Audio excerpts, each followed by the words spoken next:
Tonight's top stories.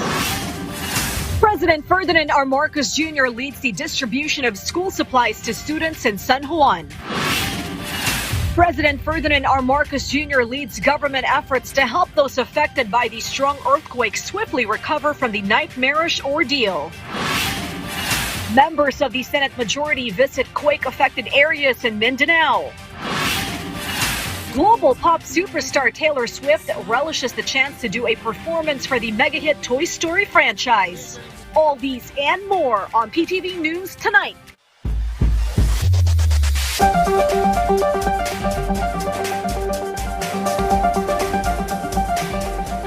Good evening. Welcome to PTV News Tonight.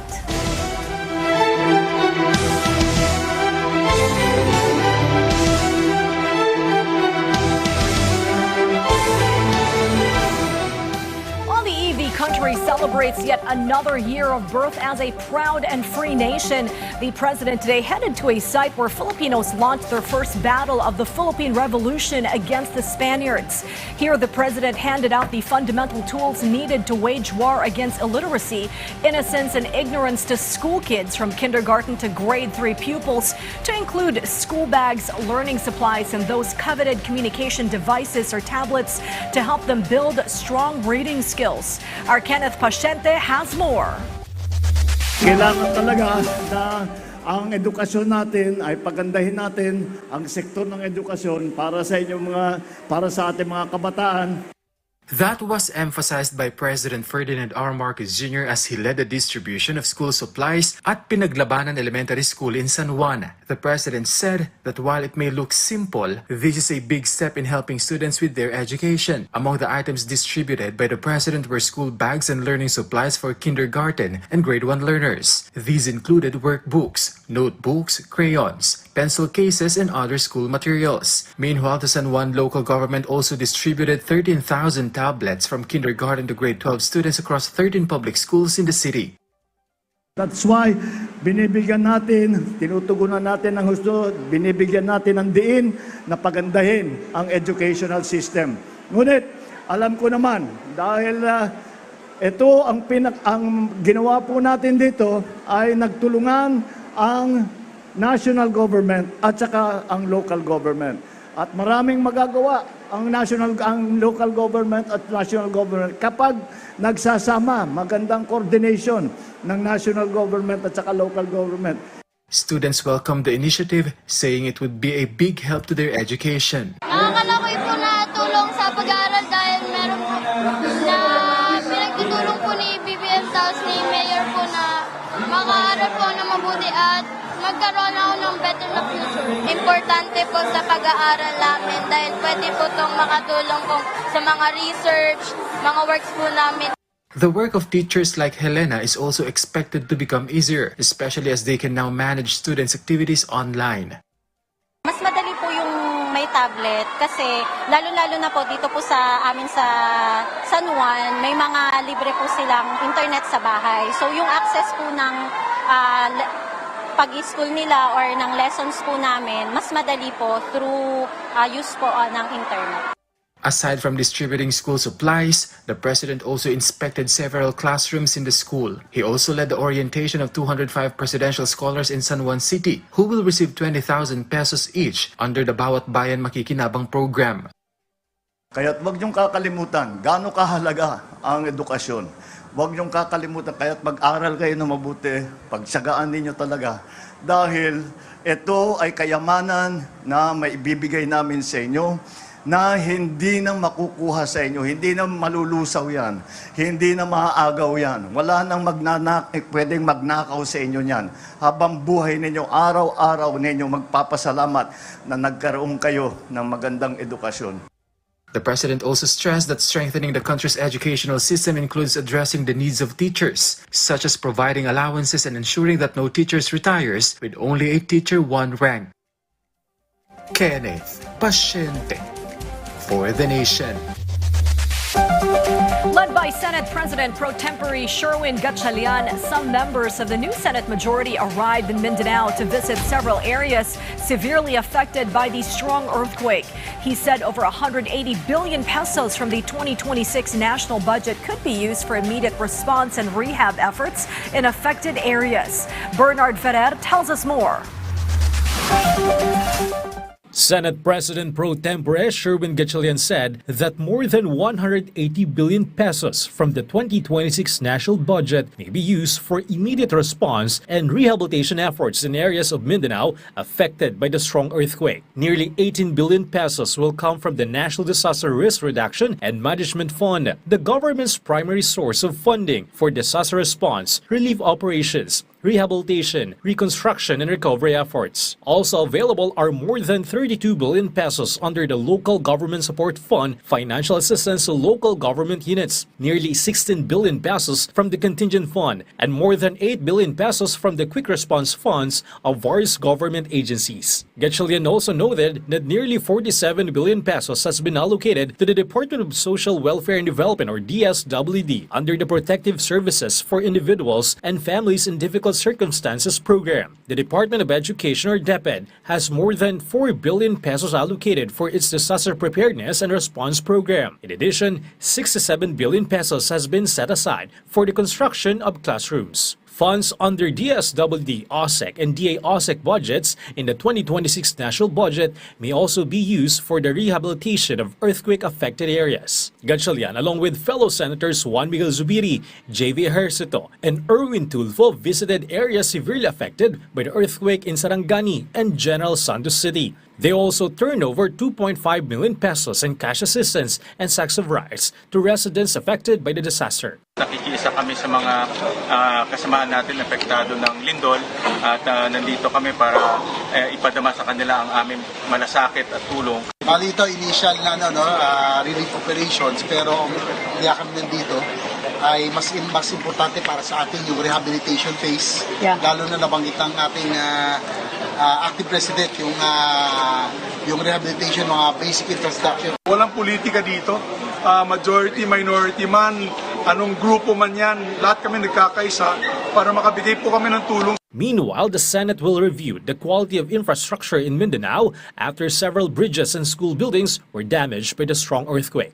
May ipag-ugnayan po ang Blue Ribbon sa DPWH para ma-check kung tama ba, nakayanan ba yung mga infrastructure, yung mga facilities. Kasi may mga dadaanan kami, may mga school na medyo tinamaan. Meron din naman mga school na public school na matibay. Bernard Ferrer for The Nation. Several lawmakers from the upper and lower chambers visited General Santos City to inspect this situation and check on the victims following the 7.8 magnitude earthquake which affected several areas in Mindanao. Lawmakers assured impeachment trial preparations will not stop them from extending help to quake victims. Sheila Natividad has more.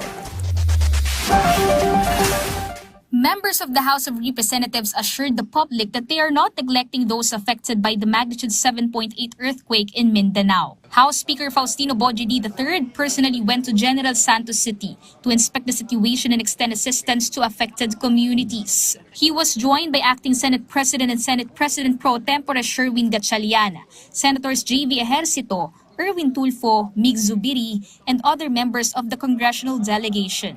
Nakita natin kung gaano katindi ang tama dito sa ating lugar at hanggang ngayon meron pa rin mga nire-recover dahil mga kababayan.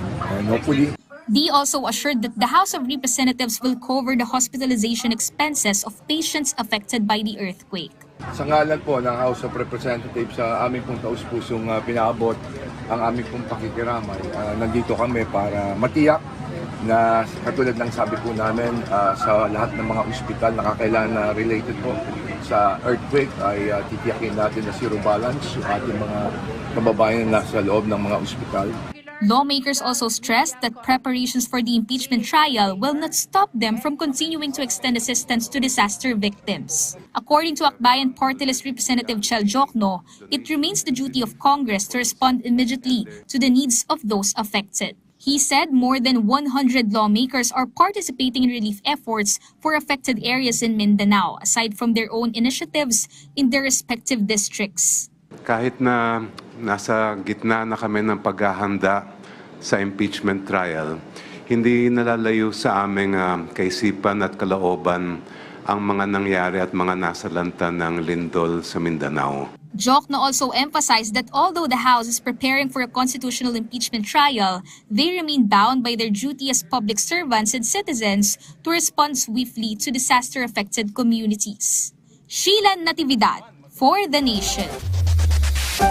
Despite ongoing concerns over a floating platform spotted near Bajo de Masinloc, it's business as usual for Filipino fishermen in the area. Authorities continue to closely monitor the structure, which is believed to have been brought there by Chinese research vessels. Patrick De Jesus tells us more.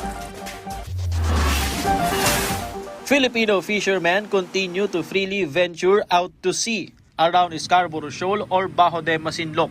This is despite the continued presence of the movable floating platform, which was first monitored last month and is suspected to have been brought in by 2 Chinese research vessels. As of this time, we haven't heard any reports from Filipino fishermen that they're being harassed or they were intimidated by these people who are there inside Bajo de Masinloc. Once again, I would like to reiterate that Bajo de Masinloc only has a distance of 119 nautical miles from Palawig, Zambales, while it has an approximate distance of 500 nautical miles away from Hainan, the People's Republic of China.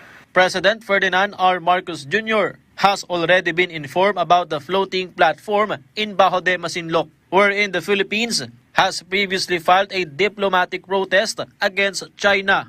Alam po ng Pangulo ang nangyayari at nanatili pong malinaw ang kanyang paninindigan na unahin ang paggamit ng diplomatiko at legal na hakbang sa pagharap ng ganitong klaseng sitwasyon. Alam po natin ano ang totoong stance ng Pangulo pagdating sa interes ng mga Pilipino at interes din natin dito sa ating West Philippine Sea. For now, authorities say the floating platform installed by China may be intended for marine scientific research and could potentially damage the marine environment. It's either magbubuta sila, basically nagagalaw yung seabed, yung corals, everything. Kaya nga meron tayong doon sa Department of Foreign Affairs request for them or telling them to pull out and remove this floating platform.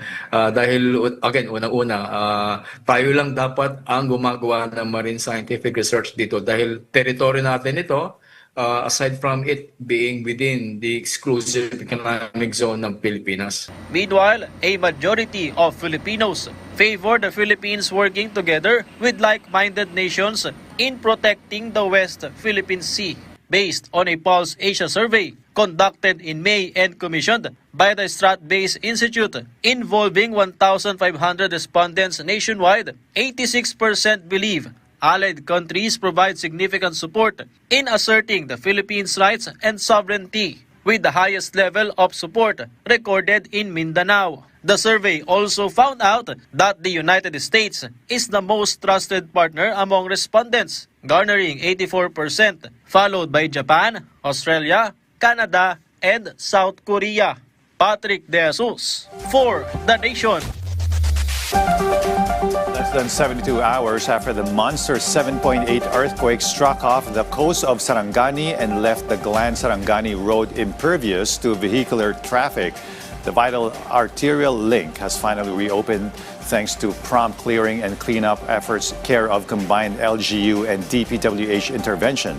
But the work isn't over yet, as the cleanup crew is on the sweeping up debris and rubble from collapsed structures, as our J.M. Thompson reports. Due to the quick action of the Department of Public Works and Highways or DPWH, the road leading into Glan-Sarangani has already been opened. This is because it was one of the areas most damaged due to being close to the epicenter of the 7.8 magnitude earthquake. Malaking bagay ito at sinabihan ko na rin si Secretary Rex Gatchalian ng DSWD kaninang umaga at nag-report na rin ako sa NDRRMC para yung goods at yung relief goods, water, fuel, food, lahat yon ay makakapasok na sa grants. Meanwhile, the agency is not stopping its clearing operations to repair and remove debris from collapsed buildings. For now, the DPWH's priorities are the repair of bridges, roads, and hospitals. With the help of the owners, ma-assess at ma-clear na rin yung St. Elizabeth.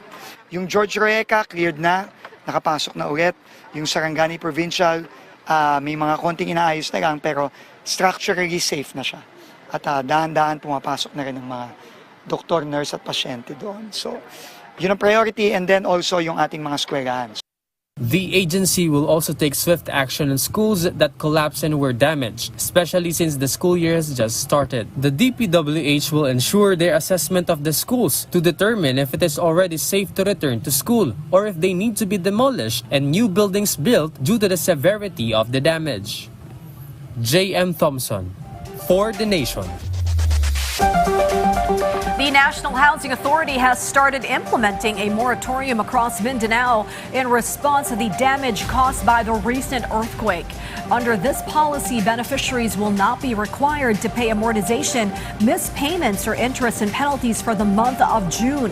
The agency is also working with local government units to assess the damaged homes and identify affected families. In addition, the NHA will provide immediate financial assistance of 30,000 pesos to about 2,000 families impacted by the quake.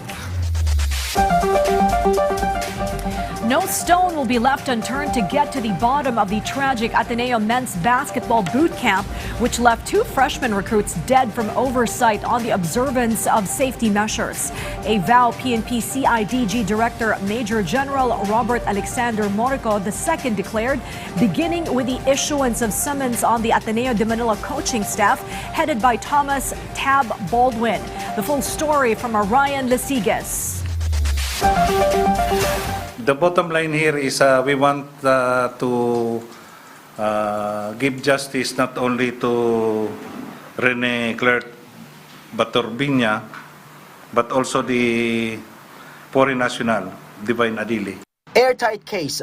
This is the assurance given by the Philippine National Police Criminal Investigation and Detection Group or PNP-CIDG regarding its ongoing investigation on the deaths of 2 basketball athletes from Ateneo de Manila University, Rene Baterbonia and Divine Adili. According to the PNP-CIDG, no one will be spared from their investigation. In connection with this, the PNP-CIDG has issued subpoenas to several individuals who may help shed light on the incident. Among those summoned are Ateneo de Manila University head coach Tab Baldwin, other coaches, and players.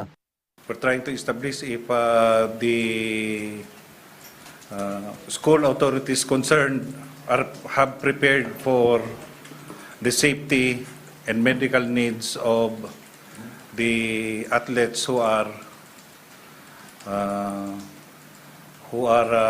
participant sa team building activity.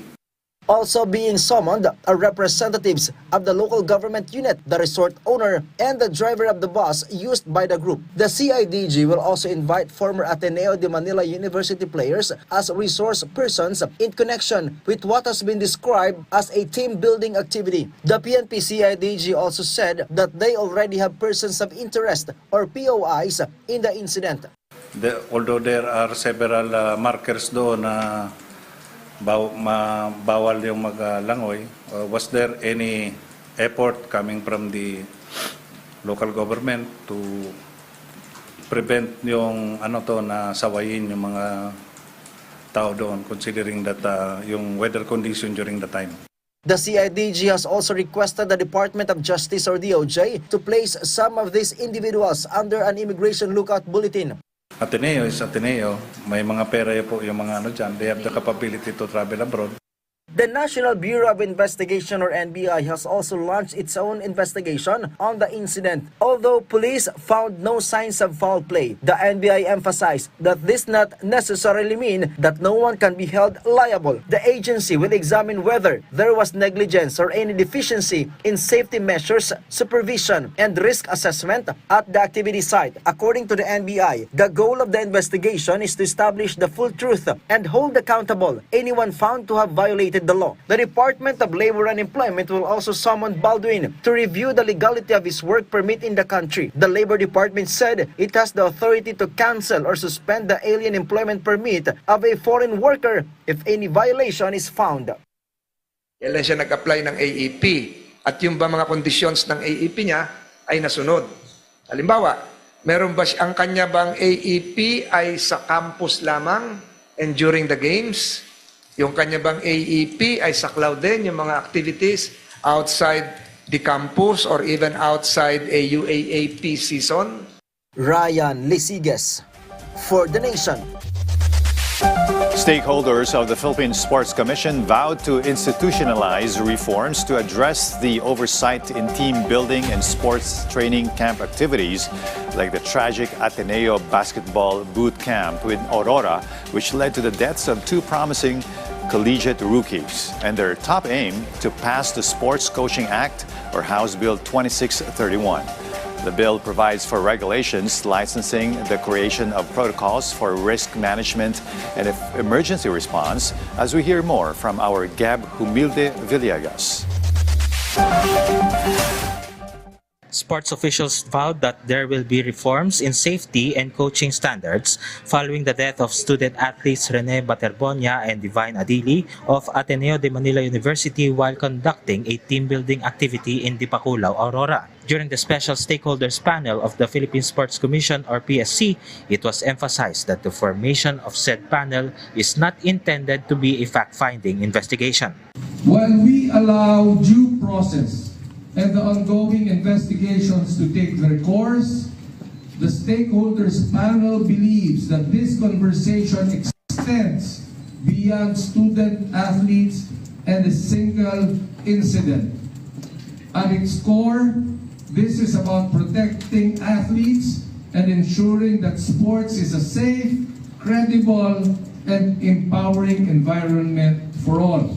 The panel called for the enactment of House Bill 2631 or the Sports Coaching Act to implement regulations, mandatory licensing, and a national registry for coaches, as well as the establishment of protocols on risk management and emergency response. The PSC also recognized the swift action of Commission on Higher Education, or CHED, through a fact-finding mission and the provision of psychosocial support to the families and peers of Rene and Divine. They also continue to support the investigation of the PNP, DILG, and NBI to find out the truth and achieve justice for the death of the 2 athletes. The University Athletics Association of the Philippines, or UAAP, meanwhile, is awaiting the results of the investigations and assured that the league will cooperate with authorities. Nag-align kami for economy and symmetry because of the resources of the Office of the PSC as well as the new stakeholders. Ang isang resolution namin yesterday, not to run counter with all the other ongoing investigations of the lead agencies, sumama rin muna dito and see where we can help. When asked if the UAAP would impose sanctions on the head coach of the Ateneo men's basketball team, Tab Baldwin, I know this sounds but technically prevented din suspended kasi immediate yan eh. But right now, I know this sounds but wala namang basketball eh. So there's nothing to suspend initially. No? So whatever preventive suspension, I don't know whether or not their institution will do that. It's really based on their prerogative. So insofar as we're concerned, the basketball season for that matter has not begun. Meanwhile, the Nigerian embassy in Manila said in a statement that it has been in direct contact with Divine's loved ones, the university, law enforcement, and other relevant authorities. Divine's family has requested for an autopsy before arrangements for the repatriations of his remains back to Nigeria are finalized. The embassy is also providing all necessary consular assistance and support. The PSC, on the other hand, will provide 250,000 pesos each in financial assistance to the bereaved families of Baterbonia and Adili. Gab Humilde Villegas for The Nation. The palace is calling for a thorough and immediate investigation into the deaths of 2 Ateneo student athletes who died during a team-building activity in Dipakulaw, Aurora. Palace Press Officer and Undersecretary Claire Castro extended the government's condolences to the victims' families, stating that President Ferdinand R. Marcos Jr. wants a deep and impartial investigation into the incident. Castro stressed the need to determine the facts as the training activity resulted in a horrible outcome. The two players from the Ateneo Blue Eagles men's basketball team reportedly died after being swept away by an exceptionally strong riptide during a sea-based activity at a beach resort last June 8th. The Department of Justice earlier ordered the NBI to investigate the incident. So kailangan po talaga ng agarang pag-iimbestiga rito dahil hindi po naging maganda ang naging resulta ng sinasabing training. Of course, hindi po natin kailangan i-preempt or mag-prejudge dito. So kailangan po talaga ng agarang investigasyon. Under pressure and with the heat turning up on the flood control probe, an alleged former bodyguard and bagman has stepped into the office of the ombudsman. Authorities say his appearance comes as part of a wider fact-finding investigation into the controversial projects. As our Rod Lagusad tells us more. One of the alleged former bodyguards and bagmen arrived at the office of the Ombudsman. This comes after they were summoned in connection with the ongoing fact-finding investigation of the Office of the Ombudsman regarding the flood control projects issue. They previously claimed that they had allegedly delivered suitcases filled with cash to various personalities. According to Assistant Ombudsman Miko Clavano, 1 or 2 individuals are scheduled to appear each day. He said that teams have been assigned to each individual under investigation. These teams, he said, will ask questions relevant to the issues being looked into. Clavano emphasized the importance of the interviews being conducted as part of the fact-finding investigation. According to Attorney Levy Baligod, their appearance is part of the investigation being conducted in them, with Johnny Buduan being the first to receive an invitation. He said the process will continue on June 15 and 16. Yung hinihingi ni Ombudsman noon na dapat mag-prepare kami ng individual affidavits, gagawin nyo? Yun talaga ang process in front of the investigators. Okay. He said that other members of the group of 18 will also be called to appear. Each of the 18 will now share to the Ombudsman investigators everything that they know. Okay. Because in the joint affidavit, we just provided a glimpse. Okay. Just to warrant or trigger an investigation. Okay. The 18 former bagmen had earlier submitted a joint affidavit to the Office of the Ombudsman. Meanwhile, with regard to the issue in the Senate, Baligod denied claims that they pose a security threat to the Senate. Rod Lagusad for The Nation.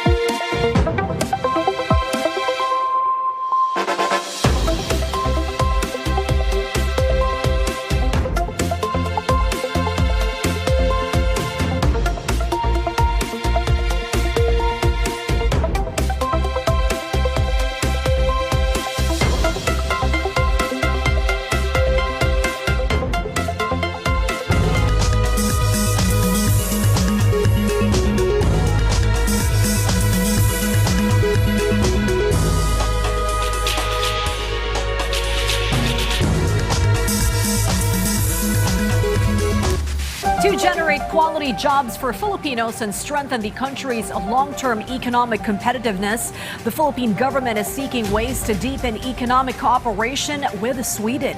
In a courtesy call, Finance Secretary Frederick D. Go welcomed the ambassador of Sweden to the Philippines, Anna Ferry, and a Swedish delegation to advance partnerships in various key growth sectors, from healthcare and pharmaceuticals, electronics and advanced manufacturing, food security and agriculture, up to renewable energy. Also part of these sectors discussed were infrastructure, digitalization and connectivity, and value-added mineral processing.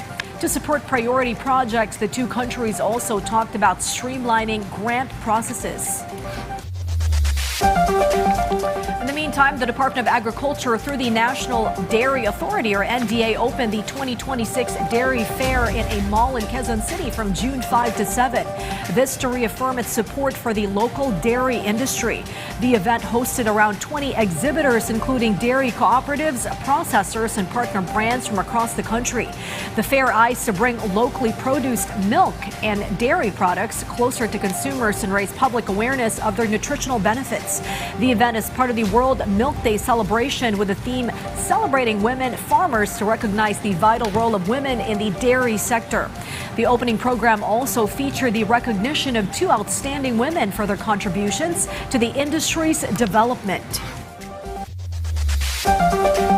In the meantime, consumers of Meralco are set to see an increase in their electricity bills this month following a new round of rate adjustments.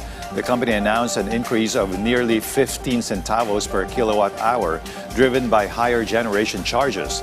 This was attributed to rising prices in the wholesale electricity spot market, more expensive coal and liquefied natural gas, and the weakening of the peso.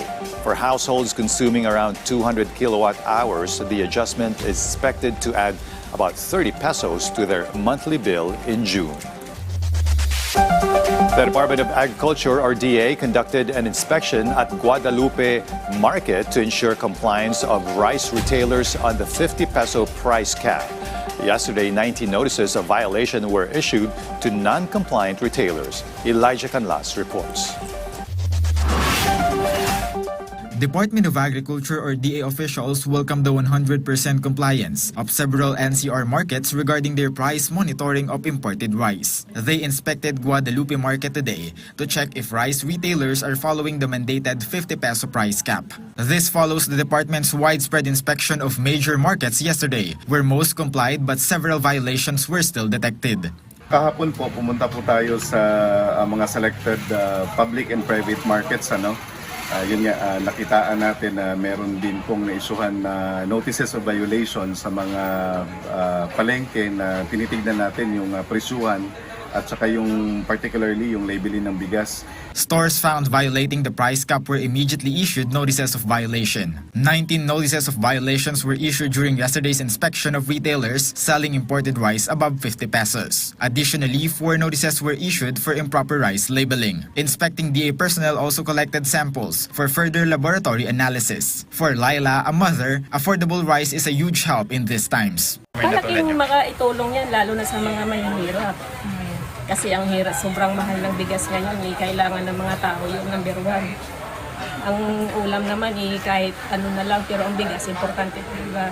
The 30-day implementation period is set to end on Saturday, but the DA is considering a possible extension to further assist consumers. Violators are expected to provide an immediate explanation and supporting documents within 2 days. Elijah Canlas for The Nation.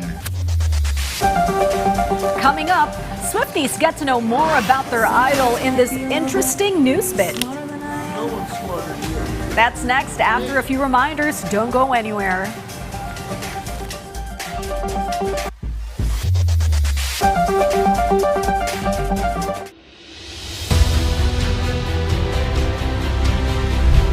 Stay up to date on His Excellency President Ferdinand Marcos Jr.'s actions and initiatives this week as he leads the country in nation building.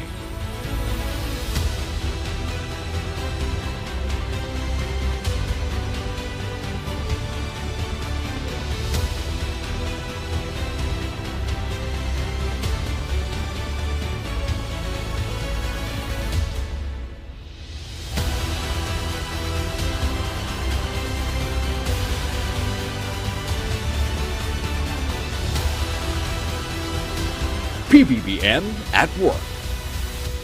The Cine Bata Video Festival is calling for submission of video entries for, by, and with children. Submit videos with the theme, Hear My Voice. Deadline for submission of entries is on July 31, 2026. For details, visit or contact the following. Saksihan ang pagdiriwang ng ika-128 anibersaryo ng ating kalayaan sa pangunguna ni Pangulong Ferdinand R. Marcos Jr. Live ngayong ika-12 ng Hunyo mula sa iba't ibang remote points sa bansa. Hatid ng buong puwersa ng PTV.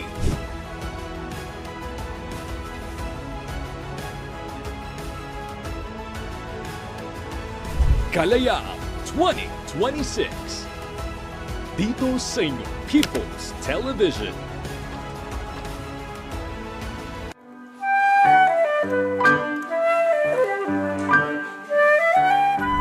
The Goldenberg, the concert series presents a chamber music trio featuring classical pieces, passionate tangos, heartfelt kundimans, and iconic pop ballads.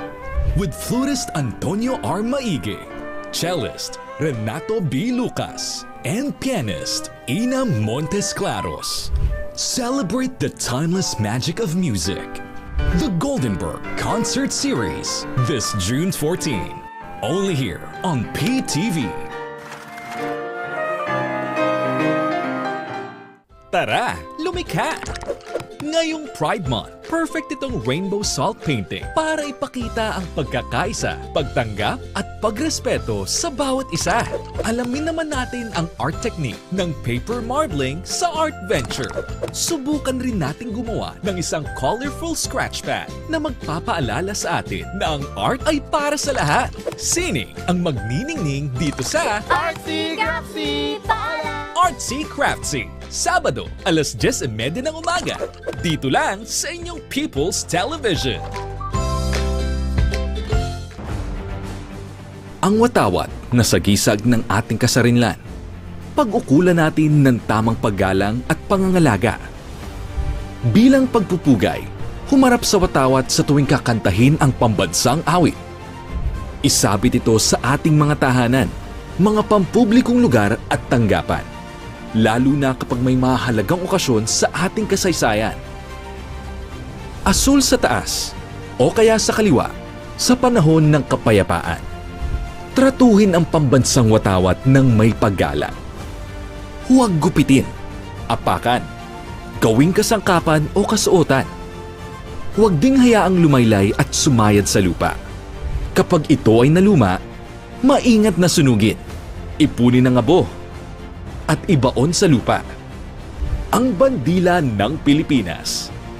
Ating mahalin, igalang, at parangalan.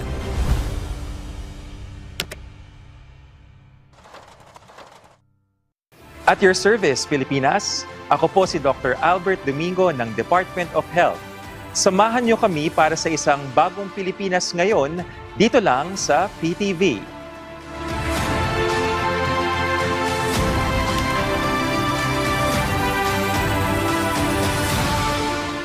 Disaster Watch. Mga paalala pagkatapos ng lindol. Suriin ang iyong sarili at mga kasama kung may tinamong pinsala. Magbigay ng paunang lunas kung kailangan. Unahin ang mga pangangailangan ng mga matatanda, buntis, may kapansanan at mga bata. Kung nasa tabing dagat at may banta ng tsunami, agad na lumikas papunta sa ligtas at mataas na lugar. Suriin kung may natapong nakalalasong kanikan at mga bagay na maaaring pagmulan ng sunog.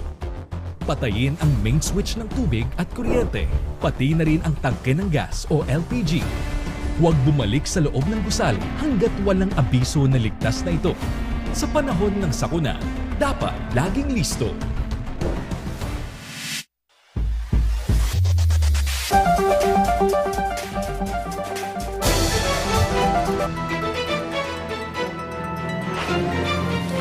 If the president had his way, Senator De La Rosa wouldn't have pulled off his Houdini stunt that early morning, or no shootout or firearm discharge would have transpired inside the Senate. Absolutely. Just simple reasoning to debunk yet again the vice president's ill-advised remark on weak leadership of the presidency as the root of all the chaos and gridlock in the Senate's legislative affairs over the last several weeks. PTV senior correspondent Clayzel Pardilla with more details. Huwag sana mamihasa sa pagdudungis ng iba para magmukhang biktima sa ating mga mata. Malacanang slammed the statement of Vice President Sara Duterte, who said the chaos in the Senate reflects the leadership of the administration of President Ferdinand R. Marcos Jr. Ang putukan na nangyari sa Senado, hindi po ito pinag-utos ng Pangulo. Ito ay may pagsang-ayon si Senator Alan Cayetano. Ang pagpapatakas kay Senator Bato de la Rosa sa tulong ni Senator Robin Padilla, hindi ito nanggagaling sa Pangulo. Ang dalawang sinabi nating senador ay kaalyado ng Vice Presidente. So hindi totoo na patungkol daw sa kahinaan ng liderato sa administrasyon. Kung hindi ito ay sa patuloy na pang-aabuso sa kapangyarihan para lamang sa kanilang mga kaalyado. But how can the dispute in the Senate be resolved? According to Vice President Sara Duterte, senators should hold a dialogue, including lawmakers who are in hiding and those who are detained. Tensions in the Senate escalated after Senator Alan Peter Cayetano insisted that he remains the Senate President. This despite the installation of Senator Win Gatchalian as acting Senate President through a quorum convened by the new majority bloc. Total lawyer naman siya.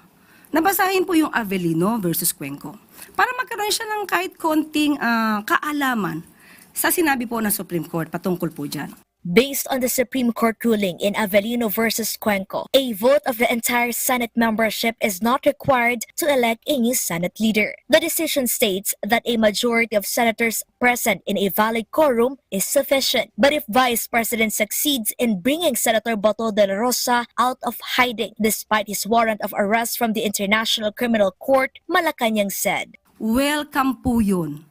Mas maganda kung kanyang i-encourage, pipilitin, kamukha nung ginawa ni Senator Cayetano, na makapunta at makabalik si Senator Bato de la Rosa sa Senado para siya ay umaten ng mga session.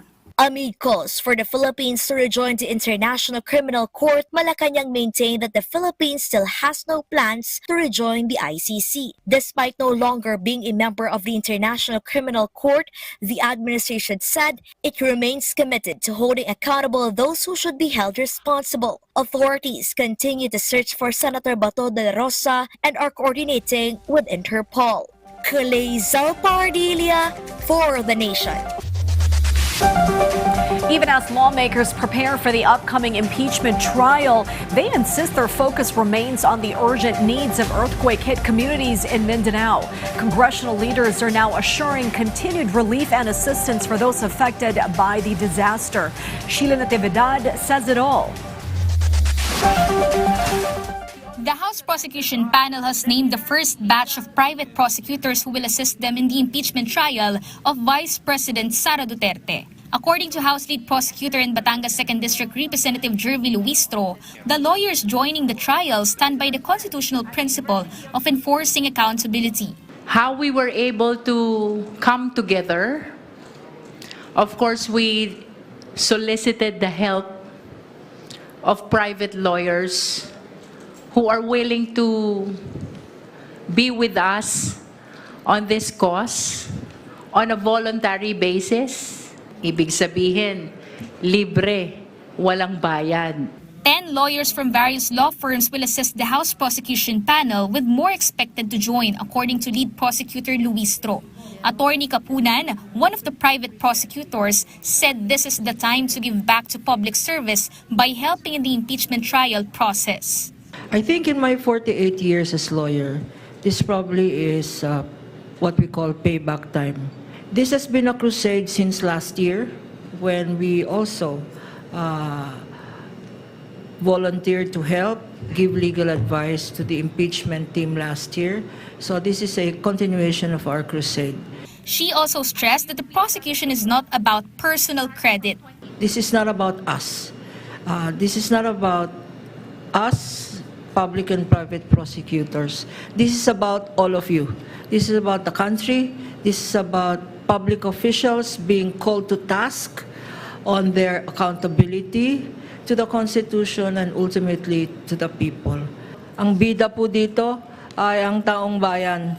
Supporting cast lang po ang private prosecutors. Luistro and Akbayan Party List Representative Chel Jokno said they are confident in the contribution of the private lawyers to the prosecution team. The private lawyers who are with us, with me and Congressman Chel, shares with the House the cost of bringing this case to the impeachment trial and until the rendition of judgment. Hindi po madali ang trabaho ng isang prosecutor. Maraming kailangan gawin in terms of witnesses, in terms of evidence, exhibits, making sure that all the evidence we present is admitted by the court. According to the House Prosecution Panel, they are now waiting for the submission of pre-trial briefs from both sides on June 15 and the pre-trial conference on June 18 for the impeachment trial. The House lead prosecutor said that while they cannot publicly disclose their pre-trial brief at this time, the 4 articles of impeachment against the Vice President remain strong. Sheila Natividad for The Nation. The Quezon City Police District has arrested former Ilocos Sur Governor Luis Chavit Singson in Quezon City. Authorities said the arrest was carried out in connection with a cyber libel case. The operation took place past 1 p.m. at his residence in Ugong Norte, Quezon City. Singson faces a case under the Cybercrime Prevention Act of 2012, a Republic Act number 10175, issued by a regional trial court in Vigan City. A cyber libel complaint has been filed at the office of the city prosecutor in Marawi City by Lanao del Sur 1st District Representative and House Trial Spokesperson Zia Alonto Adyong against attorney Levito Baligod in 18 alleged bodyguards of former Ako Bicol Representative Zaldico. The case stems from allegations that Adyong received a suitcase containing money. Adyong is also seeking 25 million pesos in moral and exemplary damages due to the alleged damage to his reputation. In his complaint affidavit, he denied the accusations and called them false and malicious, saying he never received any money and did not know the respondents. More than 12,000 police officers and force multipliers will be deployed nationwide to ensure a peaceful and orderly celebration of Independence Day on June 12th. Philippine National Police Chief Police General Nicolas Torre III said security preparations are already in place for all scheduled activities. The PNP will remain on full alert with standby forces ready to respond to any security concerns. Key areas under heightened security include Rizal Park, the Independence Day Parade route, Malacanang, the United States Embassy, and other major venues. While additional measures have also been implemented at the Senate and House of Representatives due to possible protest actions linked to current political situations. As the rainy season sets in, authorities are ramping up efforts to keep waterways clear and help prevent flooding. But officials say the fight against floods begins with proper waste and public discipline. James Thompson reports.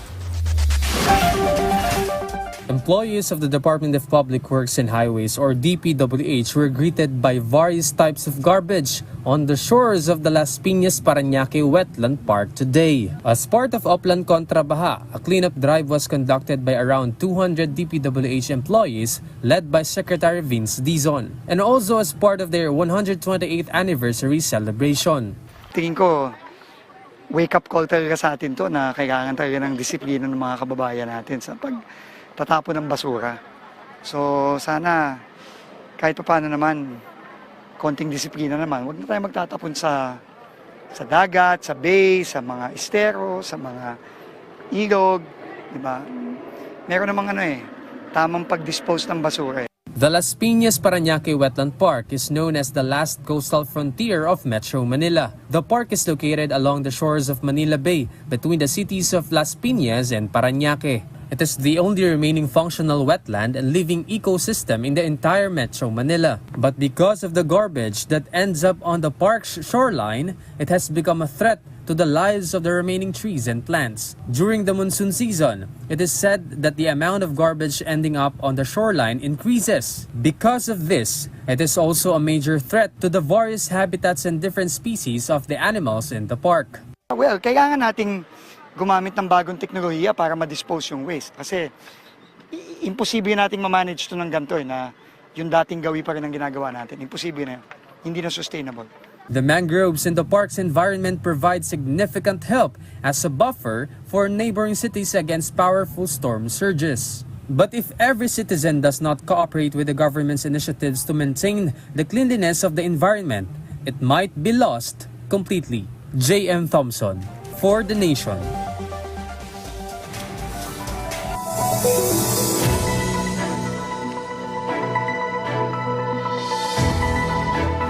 After a decade of delays, the Alamino-San Pablo City Bypass Road project is finally set to resume and be completed this year. Department of Public Works and Highways, or DPWH Secretary Vince Dizon, along with local officials, inspected the site and assured that affected residents will be compensated in cash. The project, which began in 2016, faced setbacks due to limited funding, previous contractor issues, and right-of-way concerns. Spanning 13 kilometers with a remaining budget of 200 million pesos, officials say the road's completion will no longer be delayed thanks to close coordination between the DPWH and local government units. In the meantime, construction of a new dialysis center in Barangay Poblacion Oeste, Dagupan City, Pangasinan will begin following a groundbreaking ceremony held by local officials. The facility aims to address the growing need for regular dialysis treatment among patients with kidney disease and provide accessible, quality healthcare services to residents. Funded by the local government with a budget of 10 million pesos, the center will house 10 to 12 dialysis machines and is expected to begin operations within 9 months. Officials said the location was chosen for its accessibility to residents of Dagupan and nearby provinces, helping reduce travel costs and improve access to essential medical care. The Ulat Bayan Volunteer Network continues to provide immediate assistance to communities severely affected by the recent earthquake in General Santos City in Sarangani. Relief items distributed include rice packs, drinking water, water filters, vitamins, and other essential supplies for affected residents. The group has also delivered hot meals to several areas in General Santos, particularly in remote communities that are difficult to access. Volunteers are continuing to repack relief goods and working to reach Glan Sarangani, where road damage has limited and deliveries and left many residents in need of assistance.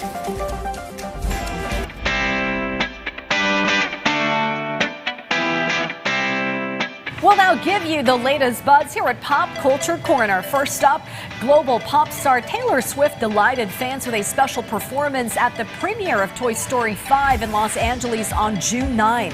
Swift performed her new song, I Knew It, I Knew You, from the film's official soundtrack and expressed gratitude for being part of the beloved franchise. She praised the filmmakers at Disney and Pixar, calling the movie a masterpiece and thanking everyone involved in its production. The singer also introduced legendary songwriter Randy Newman before joining him in a duet of the iconic Toy Story theme song, You've Got a Friend in Me. Love you the way I do. It's me And Japanese rock band Flow is set to bring their Naruto the Rock World Tour to the Philippines on October 20th at the SM North EDSA Sky Dome. The concert will feature live performances of iconic songs from the hit anime Naruto, celebrating its soundtrack for fans. Tickets go on sale starting June 20 through SM Tickets, the local promoter announced. Flow previously performed in the country in June 2025 during the Anisama World Music Festival. And veteran filmmaker Steven Spielberg returned to the science fiction genre with Disclosure Day, his first movie about aliens in nearly 2 decades. Released on June 10, the film explores humanity's readiness to learn the truth about extraterrestrial life. Starring Josh O'Connor, Emily Blunt, Colin Firth, Eve Hewson, and Coleman Domingo, the story follows a whistleblower who uncovers evidence of decades-long human-alien interaction. Through suspense, action, and thought-provoking themes, Spielberg once again examines mankind's fascination with life beyond Earth.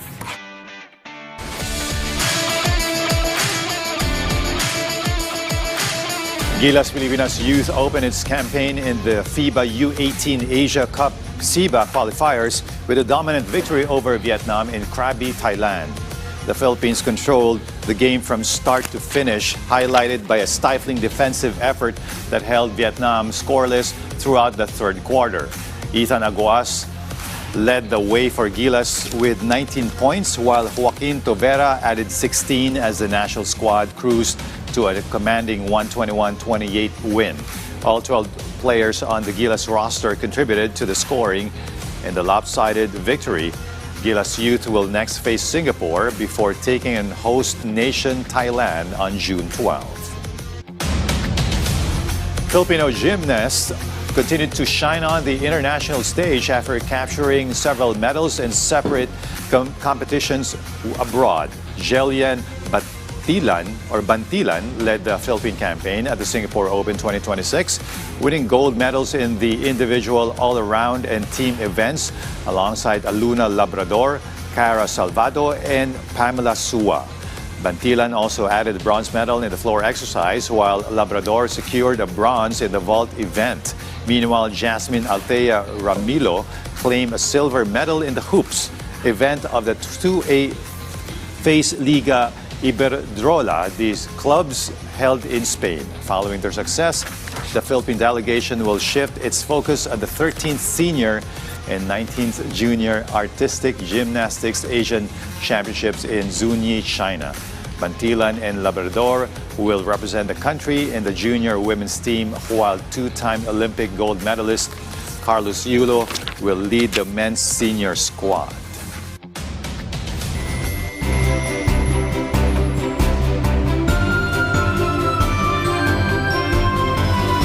The southwest monsoon is now affecting the western sections of northern Luzon. Ilocos Norte, Apayao, Batanes, and the Babuyan Islands may experience cloudy skies with scattered rains and thunderstorms, while Metro Manila and the rest of the country. And our food for thought tonight comes from Mahatma Gandhi, an Indian leader and activist known as the Great Soul, who championed nonviolent resistance, unity, and social justice during India's struggle for independence. And he once said, "Unity to be real must stand the severest strain without breaking." You know, I absolutely believe in this because true solidarity and true unity is only tested not through peaceful times, but through massive conflict. Jay. I believe in that unity really is easy to do when during good times, but its true strength really comes out during the more difficult times. And so goes PTV News Tonight's roundup of tomorrow's headline stories. I'm Sharms Espina. I'm Jay Esteban. Join us again tomorrow on PTV News Tonight.